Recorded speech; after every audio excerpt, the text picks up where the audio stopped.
Voilà, content d'être avec vous ce matin. Dimanche dernier, je vous ai dit qu'on parlerait au sujet du Saint-Esprit sur 2 dimanches. Je me dis que j'ai pas dû être bon dimanche dernier parce que il y a beaucoup moins de monde ce dimanche. Non, mais je pense que c'est le temps ou autre chose. Voilà. On va faire ensemble 2 lectures. Une dans l'évangile de Marc, chapitre 7, verset 14. Ensuite, ayant de nouveau appelé la foule à lui, il lui dit: Écoutez-moi tous et comprenez. Il n'est hors de l'homme rien qui, entrant en lui, puisse le souiller. Mais ce qui sort de l'homme, c'est ce qui le souille. Si quelqu'un a des oreilles pour entendre, qu'il entende. Lorsqu'il fut entré dans la maison, loin de la foule, ses disciples l'interrogèrent sur cette parabole. Il leur dit: Vous aussi êtes-vous donc sans intelligence? Ne comprenez-vous pas que rien de ce qui du dehors entre dans l'homme ne peut le souiller? Cela n'entre pas dans son cœur, mais dans son ventre, puis s'en va dans les lieux secrets qui purifient tous les aliments. Il dit encore: Ce qui sort de l'homme, c'est ce qui souille l'homme. Car c'est du dedans, c'est du cœur des hommes que sortent les mauvaises pensées, les adultères, les impudicités, les meurtres, les vols, les cupidités, les méchancetés, la fraude, le dérèglement, le regard envieux, la calomnie, l'orgueil, la folie. Toutes ces choses mauvaises sortent du dedans et souillent l'homme. Nous lisons dans l'épître de Jacques, chapitre 3. Jacques, chapitre 3, verset 2. Nous bronchons tous de plusieurs manières. Si quelqu'un ne bronche point en parole, c'est un homme parfait, capable de tenir tout son corps en bride. Si nous mettons le mors dans la bouche des chevaux pour qu'ils nous obéissent, nous dirigeons aussi leur corps tout entier. Voici, même les navires qui sont si grands et que poussent des vents impétueux sont dirigés par un très petit gouvernail au gré du pilote. De même, la langue est un petit membre et elle se vante de grandes choses. Voici comme un petit feu peut embraser, la langue aussi est un feu. C'est le monde de l'iniquité. Une dernière lecture dans 1 Corinthiens 14. Elles aiment bien nos Bibles quand on tourne les pages. 1 Corinthiens 14, verset 5, verset 4, allez, verset 2. En effet, celui qui parle en langue ne parle pas aux hommes, mais à Dieu, car personne ne le comprend, c'est en esprit qu'il y a des mystères. Celui qui prophétise, au contraire, parle aux hommes, les édifie, les exhorte et les console. Celui qui parle en langue s'édifie lui-même. Celui qui prophétise édifie l'Église. Je désire que vous parliez tous en langue, mais encore plus que vous prophétisiez. Verset 12. De même, vous, puisque vous aspirez au don spirituel, que ce soit pour l'édification de l'Église que vous cherchiez à en posséder abondamment. C'est pourquoi que celui qui parle en langue prie pour avoir le don d'interpréter, car si je prie en langue, mon esprit est en prière, mais mon intelligence demeure stérile. Que faire donc? Je prierai par l'esprit, mais je prierai aussi avec l'intelligence. Je chanterai par l'esprit, mais je chanterai aussi avec l'intelligence. Autrement, si tu rends grâce par l'esprit, comment celui qui est dans les rangs de l'homme du peuple répondra-t-il amen à ton action de grâce, puisqu'il ne sait pas ce que tu dis? Tu rends, il est vrai, d'excellentes actions de grâce, mais l'autre n'est pas édifié. Je rends grâce à Dieu de ce que je parle en langue plus que vous tous, mais dans l'Église, j'aime mieux dire 5 paroles avec mon intelligence, afin d'instruire les autres, que 10 000 paroles en langue. Il y a une liaison entre ce que Jésus dit dans l'évangile de Marc et ce que Jacques nous dit dans son épître concernant la langue.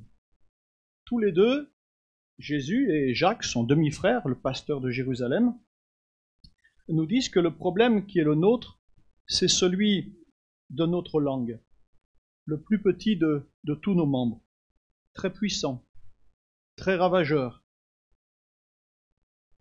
Pas seulement avec le son, mais ce langage intérieur qui peut être ce que nous pouvons nous dire au fond de notre cœur.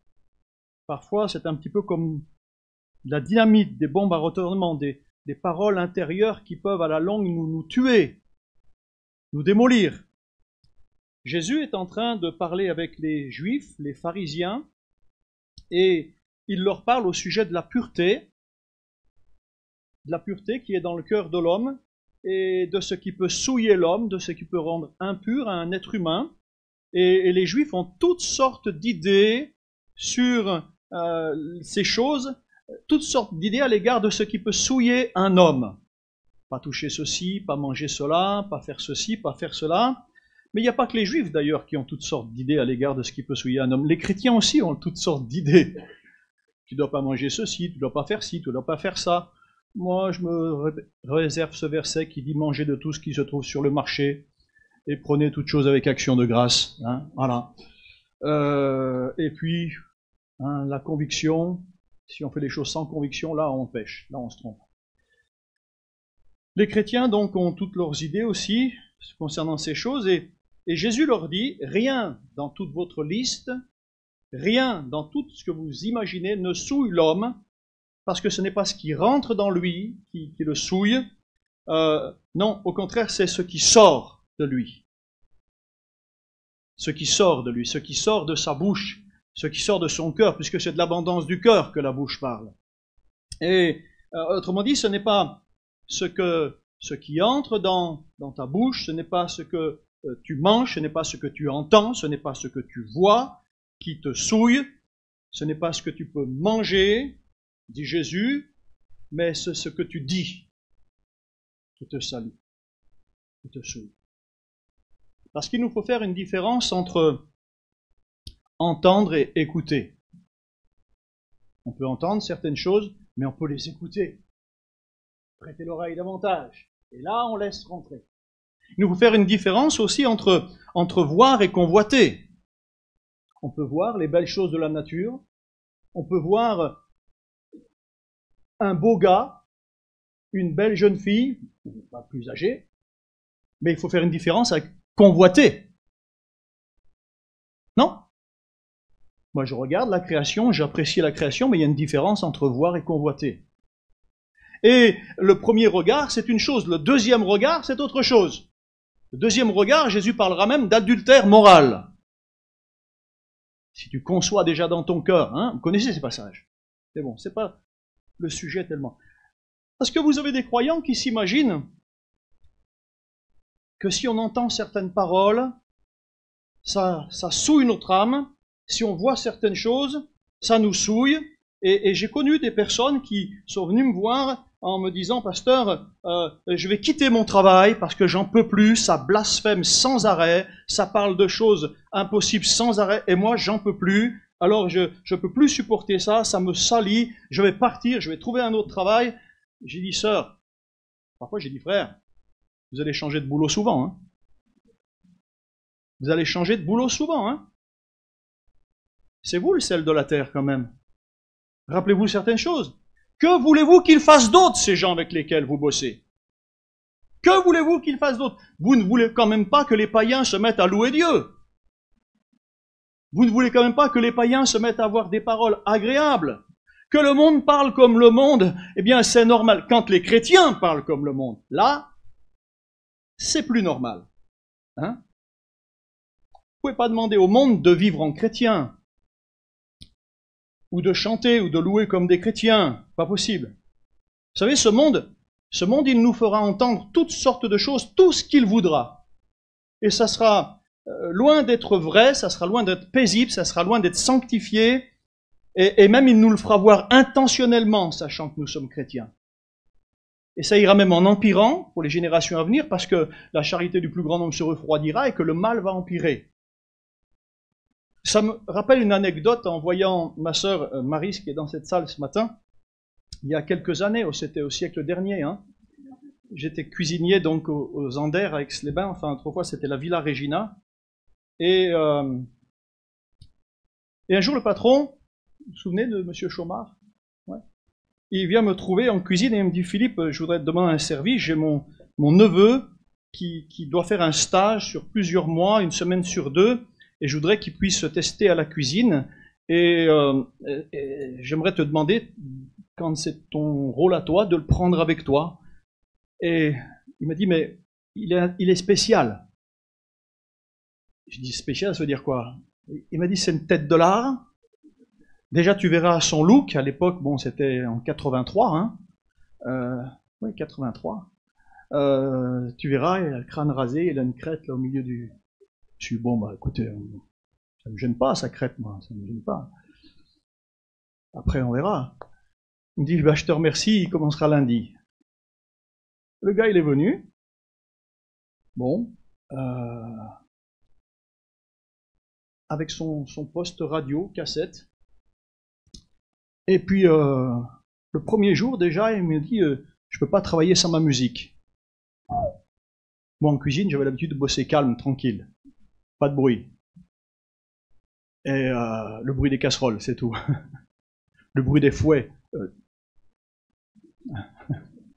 Pas qui claque, mais qui... Et je dis, bon.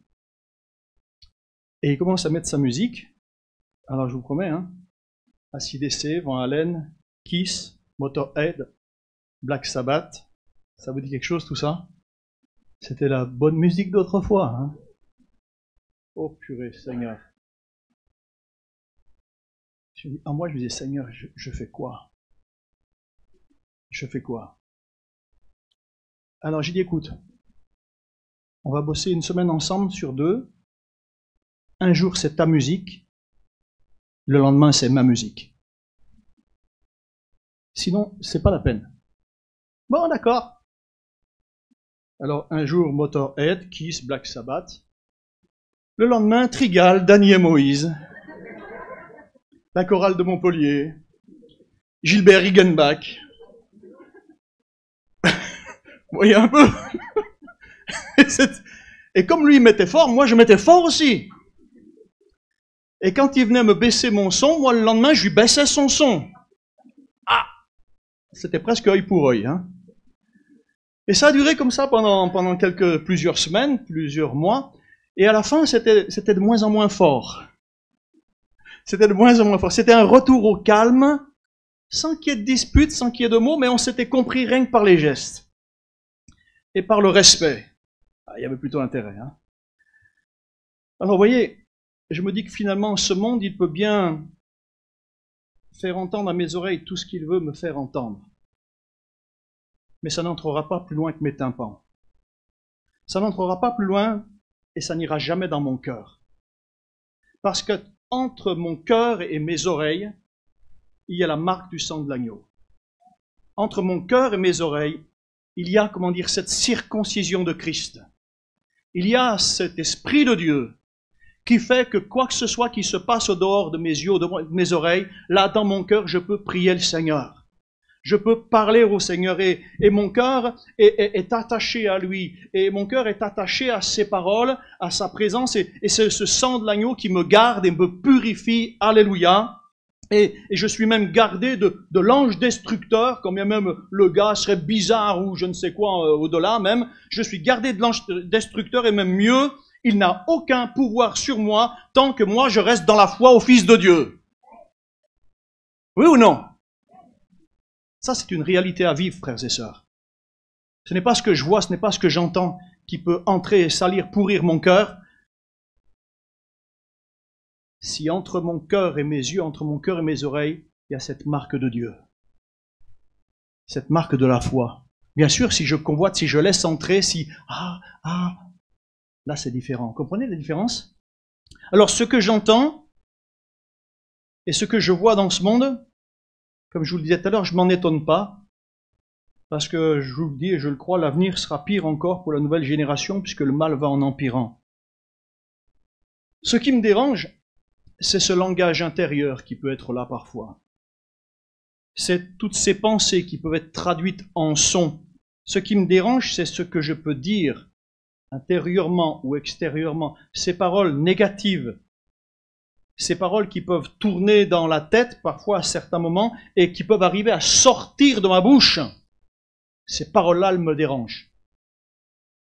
Parce que Jacques nous dit que la perfection se trouve dans l'usage et le contrôle de cette langue.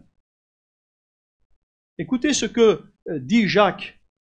Il dit que quand on veut être reconnu comme un maître, il faut être maître de notre langue. C'est ce que nous avons lu tout à l'heure. Et l'apôtre dira que tout ce qui est vrai, que tout ce qui est honorable, que tout ce qui est juste, que tout ce qui est pur, que tout ce qui est aimable, que tout ce qui mérite l'approbation, que tout ce qui est vertueux et digne de louange soit l'objet de vos pensées. Traduisez ça à l'envers. Que tout ce qui est faux, que tout ce qui est pas honorable, c'est-à-dire que tout ce qui est injuste, que tout ce qui est impur, que tout ce qui est pas aimable, méchant, mauvais, que tout ce qui ne mérite pas l'approbation, que tout ce qui est pourri et digne d'être jeté, soit l'objet de vos pensées. Ah non, quand même, hein. Stop! Je veux faire attention à ce que je mets dans ma tête, aux pensées qui tournent là dans ma tête. Quelqu'un a dit un jour, on ne peut pas empêcher les oiseaux de tourner au-dessus de nos têtes, mais on peut les empêcher de faire un nid là-dessus, là. Hein. C'est pareil avec nos pensées. Il faut veiller à nos pensées, être capable de chasser quelques pensées négatives. Avant de vouloir chasser un démon, il faut être capable de chasser des pensées négatives chez soi. Hein. Sinon, on walou avec le démon. Hein.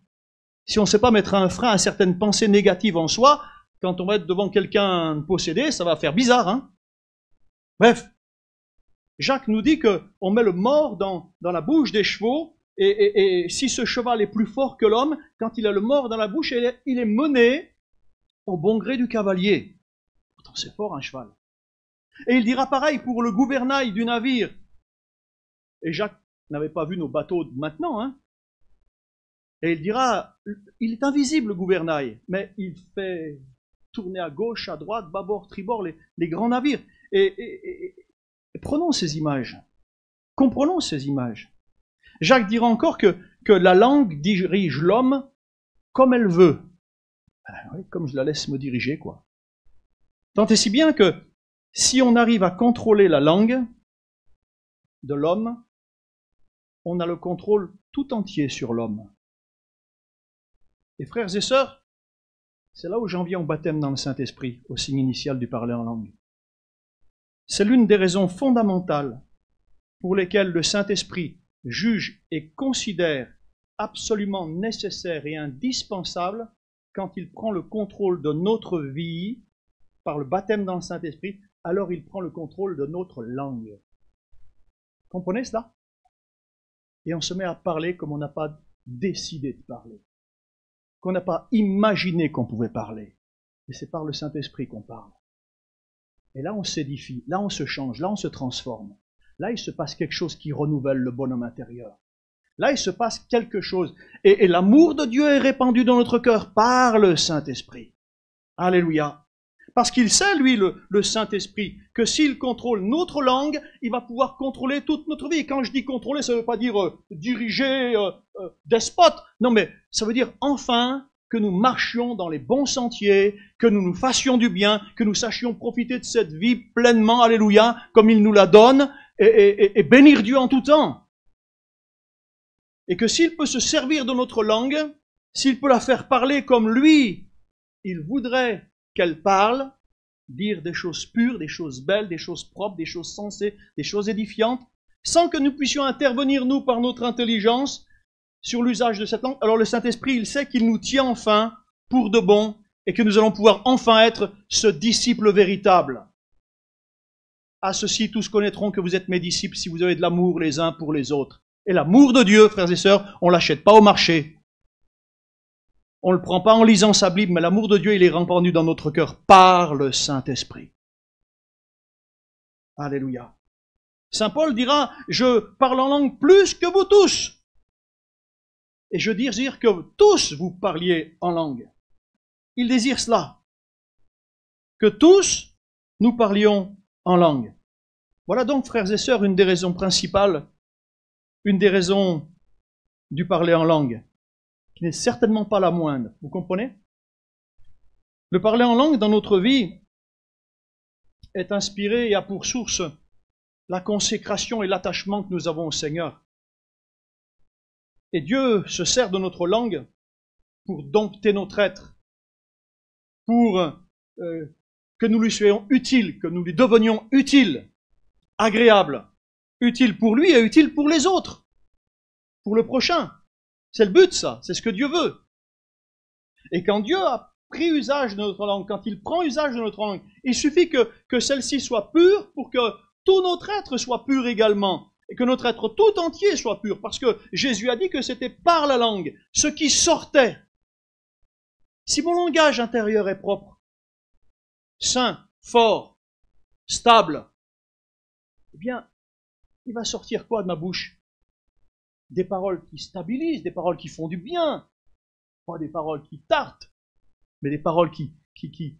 Ah purée, j'ai croisé le frère, la sœur là, 3 minutes, ça m'a fait du bien, je suis reparti tout bien. Bah ouais, t'as croisé un frère, une sœur remplie du Saint-Esprit, mon gars. Bah voilà, c'est normal.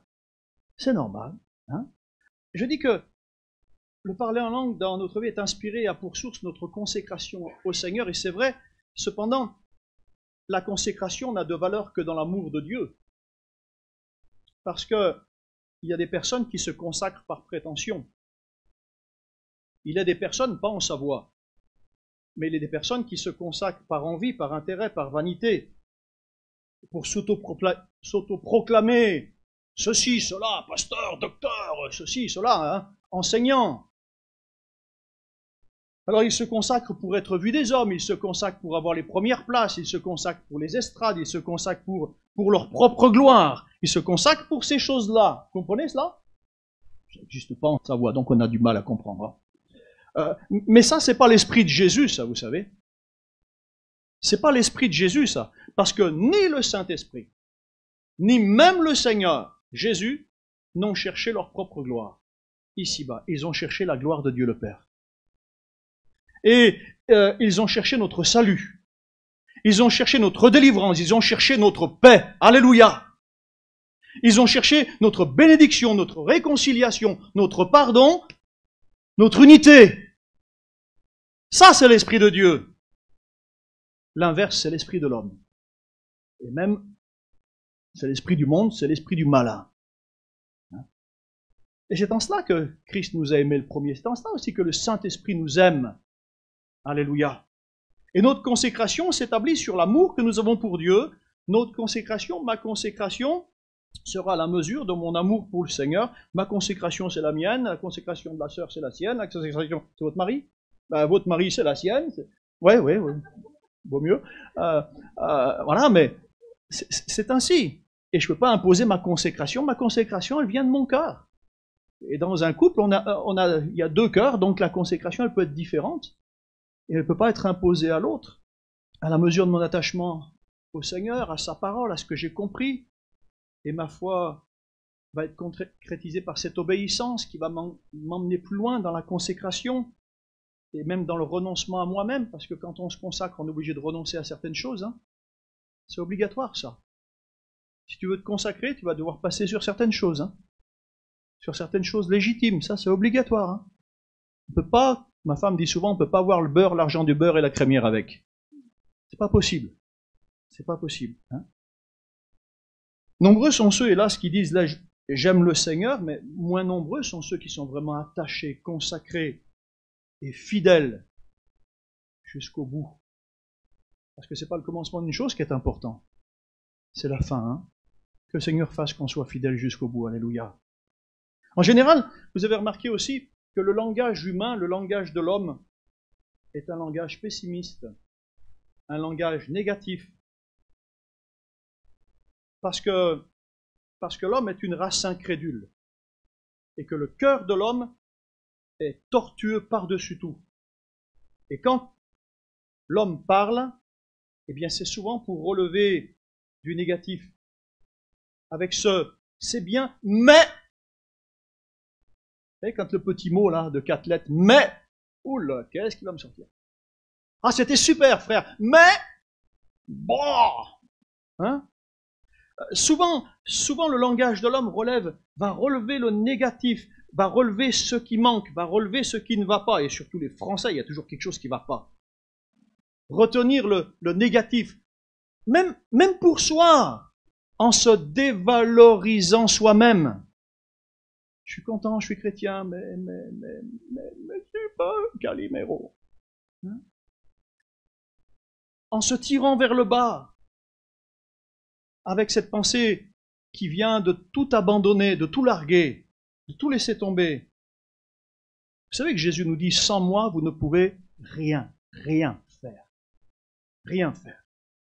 Nous parlons beaucoup et notre langage reste négatif, pessimiste. Quand je dis langage, ce n'est pas seulement l'échange, mais le langage intérieur.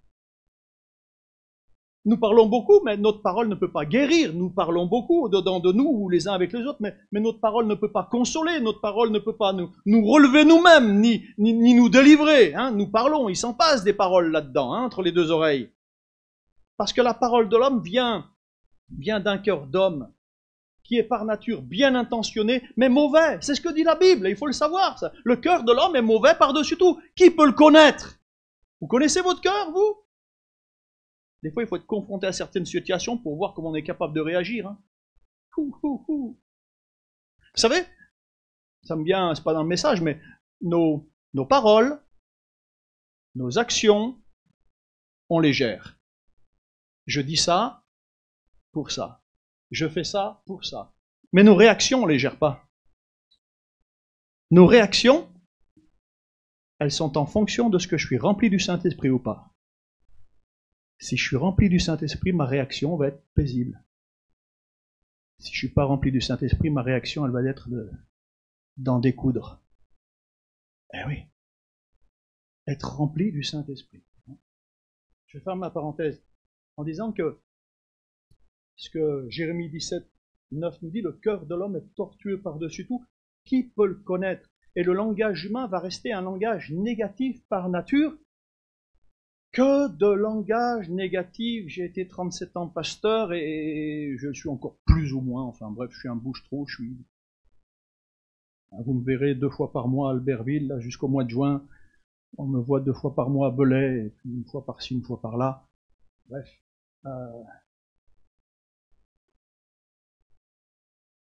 Mais que de langage négatif par soi-même dans les églises. Pas à Albertville. Mais que de langage négatif. C'est pas un scoop, hein. Alors, voyez une chose. Je devrais dire, une seule chose m'intéresse. C'est ce que dit la Bible. C'est ce que dit la parole de Dieu. Ce que Dieu peut me dire et ce que Dieu peut dire de moi. Ça, c'est important. Ça, c'est important. Et que Dieu parle et que Dieu nous parle. Et que Dieu nous parle au travers des chants, au travers de ce qui se passe ici, de ce qui se passe là, que Dieu nous parle. Alléluia. Parce que vous savez, comme je le sais, que le langage de Dieu, il est toujours juste. Le langage du Seigneur, il est toujours correct. Le langage du Seigneur, il est toujours positif. Dieu dit et la chose arrive. Le langage de Dieu, il est créateur. Il est guérisseur. Dieu dit et la chose arrive. Le langage de Dieu, il est libérateur. Le langage de Dieu, c'est un langage de gloire. Alléluia. Et ça, j'en ai envie. J'aspire à cela. Alléluia. Le langage de Dieu, il exhorte, il édifie, il console. Amen. Et j'ai besoin d'être à l'église pour être édifié, consolé, exhorté. Pas pour m'en prendre une. Mais j'ai besoin d'être à l'église pour recevoir de la part du Seigneur sa pensée. Pour être remis sur les rails. Si j'ai besoin d'être remis sur les rails, oui, mais je sais qu'il va le faire avec grâce, fermeté et grâce, amour et bonté. Parce que parfois, si vous êtes comme moi je suis un petit peu tête de lard ou j'ai pas un bon caractère, hein, et je mets du temps à comprendre les choses, donc le Seigneur, des fois, il est obligé de m'attraper, il dit, cabot, c'est là, donc je suis secoué un petit peu. Alors peut-être que vous n'avez pas besoin d'être secoué, mais quand bien même le Seigneur me secoue, je peux lui dire merci.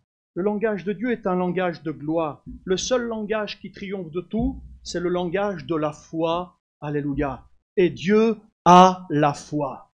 Quand il est écrit dans Marc, ayez foi en Dieu, c'est ayez la foi de Dieu. Dieu dit et il croit ce qu'il dit. Dieu dit et la chose arrive. Alors la parole de Dieu, avoir cette parole de Dieu et parler comme Dieu parle, parce que vous savez que les enfants, ils parlent le langage des parents. Et ils répètent tout. Et nous, comme chrétiens, nous avons aussi notre patois de Canaan. Et on veut apprendre à nos enfants à bien parler. C'est pas vrai? Quand on a des gosses, on dit, ça, tu dis pas, hein? Attention, hein? Nettoyer ta bouche avec du savon, hein? Hein? De Marseille. Hein? Et quand on veut apprendre à nos enfants à bien parler, ben vous savez qu'il faut pas traîner, hein? Parce que dès la maternelle, là, hier, il y a un frère qui est venu chez moi, il m'a dit, mon gamin, il a 2 ans et demi. Il m'a dit, moi je veux que. 2 ans et demi, il dit.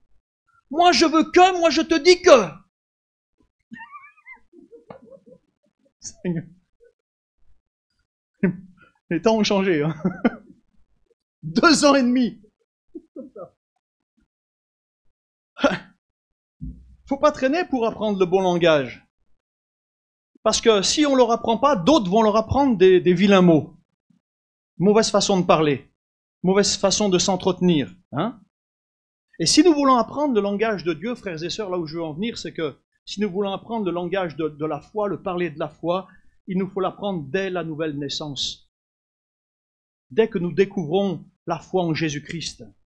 Il faut que le Saint-Esprit vienne sans tarder, faire sa demeure en nous, nous remplisse, alléluia, aussitôt après notre conversion. Et là, si c'est le cas, frères et sœurs, alors vous savez, vous qui êtes baptisés dans le Saint-Esprit et qui parlez en langue dans votre culte personnel, quand notre cœur est abattu, quand la journée a été plus que dure, on l'a entendu tout à l'heure au début des cantiques, quand la semaine a été difficile, quand je suis découragé et que je suis incapable de me stimuler ou de me réconforter, que je ne sais pas trouver dans ma Bible les paroles, quand je ne comprends rien à ma situation, à mon état, alors je sais que j'ai un remède spécial. Je sais que j'ai un baume de Galate pour ma situation. Je me mets devant le Seigneur là où je suis.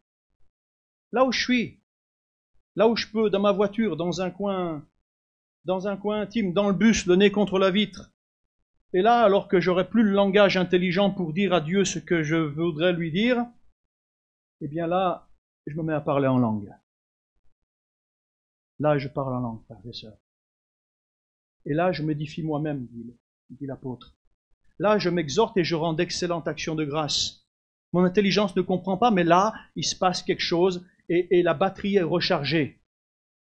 Parce qu'il y a les cosses, les bonnes, tac, le plus sur le plus, le moins sur le moins, et ça marche.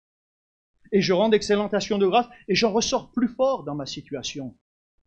Je ressors du bus avec l'envie d'y aller. Je ressors du bus ou de ma voiture ou de mon coin intime, là, avec un peu plus de foi, et je suis capable de remonter sur le ring et d'affronter tous les Goliaths. Parce que je sais qu'il est avec moi. Parce que parfois, est-ce que c'est pas vrai que parfois, même après des années de conversion, même étant pasteurisé, qu'importe, on ne sait plus parfois ce qu'il faut faire, ce qu'il ne faut pas faire. Il y a des situations dans la vie, je ne sais pas, mais on ne sait plus ce qu'il faut dire, ce qu'il ne faut pas dire, on ne sait plus comment il faut prier, s'il faut prier pour la guérison, s'il faut prier pour qu'il parte, s'il faut prier d'une manière, d'une autre, s'il faut prier pour nous partir ou pour rester, subir, encaisser, rester, demeurer, ou s'il faut prier pour Seigneur, ouvre-moi une autre porte, hein. S'il faut prier pour supporter ou s'il faut prier pour agir autrement. On ne sait plus des fois. Oui ou non? On se pose bien les questions, hein? Alors quand c'est comme ça, moi je parle en langue. Quand c'est comme ça, parlez en langue. Priez le Seigneur. Entretenez-vous. Parce que celui qui parle en langue, il s'adresse à Dieu et non aux hommes, dit la Bible. Celui qui parle en langue, il en retire lui-même un bienfait pour son âme. Et je crois que le Saint-Esprit nous gardera de nous-mêmes. Parce que nous-mêmes, finalement, là, dans cette salle, il n'y a que des pécheurs, et moi le premier. Hein. Et un pécheur, la seule chose qu'il sait bien faire, c'est pécher. Quand je dis pécher, c'est pas obligatoirement des choses grossières, mais se planter, quoi, se tromper. Se tromper. Hein? Parler en langue. Chanter en langue. Il m'est arrivé une nuit à 3h30 du matin, dans ma voiture, de crier en langue dans ma voiture. Je rentrais de l'hôpital de Salanches à 3h30 du matin. Pardonnez-moi l'expression, j'ai hurlé en langue dans ma voiture. Et je me suis dit aussitôt, Cabot, t'es bien fou. Et le verset biblique est tout de suite revenu à mon esprit, que c'est avec de grands cris, avec larmes, que Jésus a intercédé à Gethsémane. Avec de grands cris et avec larmes. En conclusion, frères et sœurs, je termine parce que peut-être que j'ai déjà dépassé l'horaire, je ne sais plus. Le parler en langue est une chose merveilleuse. Merveilleuse. Je ne pourrais plus m'en passer aujourd'hui. Surtout pour exercer le service de Dieu. Je ne pourrais plus m'en passer. Et pourtant, le parler en langue n'est pas une chose essentielle. Même si je ne peux pas m'en dispenser. Le parler en langue n'est pas une fin en soi. Ce n'est pas ce à quoi Dieu soit vraiment intéressé en premier que je parle en langue. D'ailleurs, il est écrit que les langues cesseront, les prophéties cesseront. Dieu est intéressé par quelque chose de plus important. Et c'est d'ailleurs la raison pour laquelle il nous a donné son esprit. Parce que son esprit, c'est lui-même. Dieu est esprit. Le Seigneur, c'est l'esprit. C'est écrit ça. Le Seigneur, c'est l'esprit. 2 Corinthiens 3, 17. Son esprit, c'est Christ. Eh oui. Et quand son esprit vient à nous, quand son esprit vient sur nous, quand son esprit vient en nous, ce qui intéresse Dieu, c'est que son esprit puisse se saisir de nous, et qu'en se saisissant de nous, il y a assez de place pour lui, et rien que pour lui. Alléluia. Que ce ne soit plus nous, mais lui. Et quand c'est lui, ça va. Et quand c'est moi, ça va pas. C'est pas vrai? Quand c'est lui, ça va. Quand c'est lui qui dirige, ça marche. Quand c'est lui qui fait, ça roule. Quand c'est lui qui conduit, c'est le meilleur. Quand c'est moi, un coup c'est bon, 3 coups c'est mauvais. Ah ouais. Et que Christ soit, comme vous l'avez chanté, vraiment le Seigneur. Le Seigneur, pas seulement le Sauveur, mais le Seigneur, alléluia. Le Seigneur, autrefois, même en France, il avait le droit de vie, de mort sur tous ses vassaux, sur les sujets, sur tout le monde. Il avait tous les droits. Frères et sœurs, nous ne sommes pas appelés par le Seigneur à être des parleurs en langue. L'apôtre Paul le dit dans l'Église, je préfère dire 5 paroles avec mon intelligence plutôt que 10 000 en langue. Mais pourtant, je parle en langue plus que vous tous. Hein. Dans mon culte personnel, croyez-vous, ça y va. Hein. Nous ne voulons pas être des gens qui prônent le baptême dans le Saint-Esprit, que nous sommes pentecôtistes pour le parler en langue et pour les dons. Nous avons été appelés à être des disciples. Et à ceci, tous connaîtront que vous êtes mes disciples si vous avez de l'amour les uns pour les autres. Et l'amour de Dieu, il est répandu comment? Où? Par qui? Par le Saint-Esprit qui vit en abondance dans notre cœur. Et nous ne pouvons pas être des disciples efficaces sans l'intervention du Saint-Esprit. Ça, c'est pas vrai. Hein. On ne peut pas me la faire, celle-là. Hein. Sans moi, vous ne pouvez rien faire. Autrement dit, sans le Saint-Esprit, on ne peut rien faire. Hein. Rien. On va faire, mais ça va être du vent, ça va être du bruit. Hein. Et pour que nous soyons de vrais disciples authentiques, c'est l'action du Saint-Esprit, c'est le Saint-Esprit en nous. Paul nous le rappelle quand il dit que si nous ne faisons que parler en langue, nous sommes, dira-t-il, des cymbales retentissantes. Où il est notre batteur? C'est pas pour toi que je dis ça, hein. Mais des cymbales. Ping! Il n'y a jamais de concert de cymbales. On ne trouve pas de concert de cymbales. Une cymbale, ça fait quoi? Ça fait du bruit. Alors, dans ce monde, aujourd'hui, on dit quand la star, faites du bruit pour un tel. Nous, on n'est pas là pour faire du bruit. On est là pour être en harmonie, pour être dans sa présence, pour être rempli du Saint-Esprit. Alléluia. Hein? Le Saint-Esprit ne nous appelle pas à faire du bruit, mais le Saint-Esprit nous appelle à être en harmonie les uns avec les autres, et en harmonie avec le Seigneur. Dans la présence du Seigneur, et dans la présence du Seigneur, mais on vit des choses extraordinaires. Les uns se repentent, les autres sont consolés, l'autre est guéri, l'autre il est relevé, l'autre il tombe à genoux sur sa face, là il pleure, l'autre il vient pour la première fois, il est convaincu de péché. J'ai vu une fois dans une église où j'étais, un homme venir pour la première fois, c'était le mari d'une sœur qu'on avait baptisée. Le dimanche d'après, il voulait venir à l'église pour en découdre avec le pasteur. Vous savez ce qui s'est passé? Ce même dimanche, pendant les chants et pendant le culte, hein, cet homme, il est tombé sur sa face, il se repentit de ses péchés, il a demandé pardon à Dieu, et dans les minutes qui suivaient, il prophétisait. Quand il est ressorti, il a pris le pasteur dans ses bras, il ne l'a pas découvert, il l'a pas démoli. L'action du Saint-Esprit, frères et sœurs. Mon Dieu, ça vaut plus que tout ce qu'on peut imaginer. Je termine. David disait dans le psaume 45, verset 2, vous connaissez ce passage, des paroles pleines de charme bouillonnent dans mon cœur. Je dis mon œuvre est pour le roi. Que ma langue soit comme la plume d'un habile écrivain. Tu es le plus beau des fils de l'homme. La grâce est répandue sur tes lèvres. C'est pourquoi Dieu t'a béni pour toujours. Vaillant guerrier, ceint ton épée, ta parure et ta gloire. Oui, ta gloire soit vainqueur. Vous avez vu ces paroles? C'est pas des paroles qui mettent par terre. Hein. C'est des paroles de vas-y, vas-y, tu vas gagner. Alléluia. Que le Saint-Esprit soit manifesté pleinement au milieu de nous, soit à l'aise au milieu de nous, que nous lui laissions toute la place. Que Dieu soit béni. Merci pour votre écoute. Je pense que j'ai dépassé, non? Ça va? Bonne année et bonne santé.